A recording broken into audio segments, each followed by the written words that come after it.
The language, the language, the language, the language. He understands and has a great command of language. And because of that, he could put things in there. Because one of the operative words that you kept saying was or. These aren't in addition to. It's or. So these things stand alone in and of themselves. And when you hear mental incompetence, most people think crazy. That's not what that means. Like, I don't need to be a genius in order to know that I need to defend myself when somebody's in my home. Right. You know, but when people read those laws, they're like, yeah, let's do that, all blind. And that's not how it works. That's not how any of this works. I love to say that, and I'll find any reason to say that. So. And why are we pretending that this is not already the way it is? If you have gone through the adjudication, if the due process has already been done, you're already blocked within the federal background check system.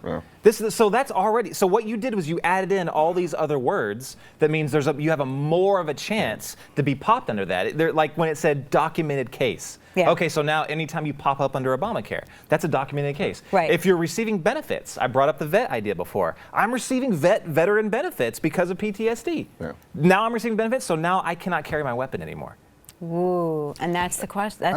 I think that gets very sticky. And in addition, SSA and law enforcement, they always tell us, hey, these people fit as victims most likely, and it's going to be women and it's elderly. So now you've created an entire pool of victims that are already statistically are going to be targeted. Now they can't defend themselves. Right, and who decides who is incompetent and who isn't?